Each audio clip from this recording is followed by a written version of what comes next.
warahmatullahi wabarakatuh. Saya Salma Kocariska dari kelas KPI 4A. Seperti biasa, dengan membuat video ini tuh saya ingin mengumpulkan tugas learning jurnal mingguan saya yang ke-9. Itu sebagai pemenuhan tugas mata kuliah penulisan berita dan penulisan artikel yang diampu oleh Bapak Dr. Adi Kusuma, SIKOM MSI. Nah, singkat saja pada hari Kamis kemarin, tepatnya itu pada tanggal 2 Mei tahun 2024, kami segenap mahasiswa dan mahasiswi KPI 4A melaksanakan perkuliahan seperti biasanya, yang seharusnya perkuliahan itu dilaksanakan pada pukul 8.00 pagi, tetapi Bapak Adi ini berhalangan hadir secara tepat waktu, mungkin karena memang beliau itu mempunyai urusan yang harus diselesaikan terlebih dahulu. Jadi kami itu menunggu kedatangan beliau itu kurang lebih hingga pukul 9.00. Nah, secara langsung saja, Bapak Adi setelah datang itu langsung mengabsen kami terlebih dahulu. Dan selanjutnya, beliau itu memberikan pengantar mata kuliah mengenai tugas UAS kami yang telah diberikan beliau pada saat awal semester atau pada saat pertama kali kita memasuki kelas penulisan berita dan penulisan artikel yang telah ditentukan sesuai RPS yang beliau berikan kepada kami semua. Nah, lalu beliau juga mengatakan tugas UAS yang diberikan beliau yaitu mempublikasikan artikel ilmiah itu harus benar-benar terpublikasi, bukan hanya sekedar memberikan LOA-nya saja. Karena bentuk LOA itu tidak menjamin jurnal yang kami buat itu lulus dari publikasi, tetapi LOA itu merupakan hanya surat resmi yang diberikan terkait artikel ilmiah yang telah diupload, tetapi belum tentu artikel atau jurnal ilmiah tersebut dapat terpublikasi di Sinta 4, 5, ataupun 6 saat itu juga. Baik, materi selanjutnya tentang abstrak. Nah, abstrak ini ringkas dan padat tentang ide-ide paling penting memuat masalah atau tujuan penelitian, lalu prosedur penelitian, ringkasan hasil penelitian, dan satu paragraf umumnya itu maksimum 200 kata, tidak ada singkatan, lalu tidak ada kutipan, tabel, gambar, merek dagang dalam bahasa Indonesia dan bahasa Inggris. Nah, yang kelima itu penjelasan tentang kata kunci. Kata atau istilah yang dibahas untuk mempermudah penelusuran artikel mempunyai makna yang khas dan jelas. 3-5 kata atau istilah yang dibahas di dalam artikel ada di dalam judul ataupun bahasan. Nah, sebaiknya ini mengacu pada thesaurus, yang artinya kumpulan istilah dalam satu bidang tertentu, yaitu bidang ekonomi, mengacu pada GEL, classification. Nah, GEL atau Journal of Economic Literature. Dan lalu yang keenam itu ada pendahuluan. Nah, latar belakang atau rasional penelitian, uraian permasalahan yang akan diteliti, status ilmiah disertai sumber acuan, data dan referensinya. Pernyataan umumnya tidak perlu sumber acuan, wawasan rencana pemecahan masalah, lalu rumusan tujuan penelitian umumnya itu 3-4 paragraf. Nah, selanjutnya itu ada landasan teoritis dan empiris.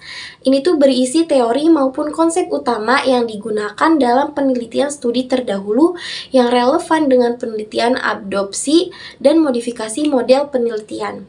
Lalu ada juga metodologi. Nah, metodologi ini uraian terperinci tentang prosedur penelitian data dan sumber data. Jenis penelitiannya kualitatif dan juga kuantitatif. Spesifikasi model, itu bagaimana data dianalisis. Adopsi dan modifikasi metode, ditulis sumbernya jika ada modifikasi yang harus dijelaskan. Bahan analisis, cara penarikan sampel, lalu prosedur analisis, pengumpulan data, cara perhitungan atau analisis, sampai diperoleh hasil terolah diuraikan dengan terperinci. Lalu yang ke-9 itu adalah hasil dan pembahasan, uraian mengenai hasil dan analisis pembahasan. Itu tuh merupakan bagian utama dari artikel ilmiah. Dan penyajiannya itu bersistem diperjelas dengan ilustrasi, tabel dan gambar, lalu tabel dan gambar sederhana, data ilustrasi juga harus ditafsirkan dalam uraian dengan memperhatikan masalah. Lalu setelah beliau memberikan pengantar kuliah tersebut, akhirnya beliau menayangkan PPT yang telah beliau siapkan mengenai materi teknik penulisan jurnal ilmiah. Nah, media komunikasi ilmiah itu terbagi menjadi makalah, lalu buku, diktat, majalah, jurnal, abstrak, prosiding, pamflet, leaflet, dan sebagainya. Nah, cirinya itu objektif, rasional, kritis, dan juga pembaharu. Proses penulisan itu ada 3, diantaranya pra-penulisan, lalu penulisan, dan juga pasca penulisan. Di sini tuh ada pengertian yang pra-penulisan. Ini tuh pencarian dan pengembangan gagasan, bobot permasalahan, urgensi, orisinalitas, kemutakhiran, kedalaman gagasan, lalu pengungkapan gagasan, ragam bahasa, hal-hal teknis penulisan. Lalu ada juga pemahaman metodenya mengenai penelitian kualitatif dan penelitian kuantitatif. Lalu pencarian referensi buku, jurnal, dan sebagainya itu terkait dari data perencanaan naskah, lalu penulisan bersifat universal yang mengacu pada ragam bahasa tulis yang baku. Dan yang gaya bahasa selingkung, ini tuh merupakan sistematika tulisan, lalu cara merujuk, cara menulis daftar rujukan, lalu penyajian tabel, lalu penyajian gambar, penulisan identitas penulis, dan draft kasar tulisannya itu jangan takut menulis. Lalu yang terakhir itu adalah anatomi penulisan. Itu terbagi menjadi judul, lalu nama penulis, abstrak, dan ada juga kata kunci. Lalu selanjutnya pendahuluan, landasan teoritis atau empiris, metode, hasil dan pembahasan, lalu simpulan dan saran. Dan yang terakhir juga ada daftar pustaka. Lalu materi selanjutnya itu mengenai kesimpulan dan saran itu bukan dari kopas dan dari pembahasan pernyataan pendek atau generalisasi dari temuan, tetapi itu memuat jawaban atas pertanyaan penelitian berupa deskriptif dan juga bukan numerik. Nah, ini tuh memuat implikasi temuan penelitian, saran yang bersifat praktis, pengembangan teori, dan arah penelitian lanjutan. Lalu ada juga daftar pustaka. Daftar pustaka ini tuh harus lengkap sesuai rujukan dalam teksnya. Tata cara penulisan mengacu pada aturan jurnal yang bersangkutan. Lalu yang terakhir itu adalah proses pasca penulisan.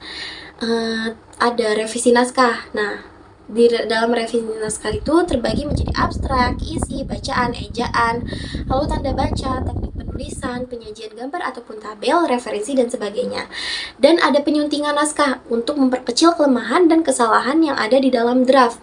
Lalu proses terakhir itu adalah publikasi. Nama berkala, lalu kelembagaan penerbit, penyunting, kemantapan penampilan, gaya penulisan, substansi, keberkalaan, kewajiban pasca terbit, dan sebagainya.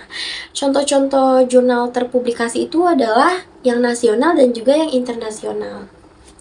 Nah, mungkin cukup sekian video learning journal ke-9 saya yang dapat saya tayangkan. Kurang lebihnya saya mohon maaf. Wabillahi taufiq wal hidayah. Wassalamualaikum warahmatullahi wabarakatuh.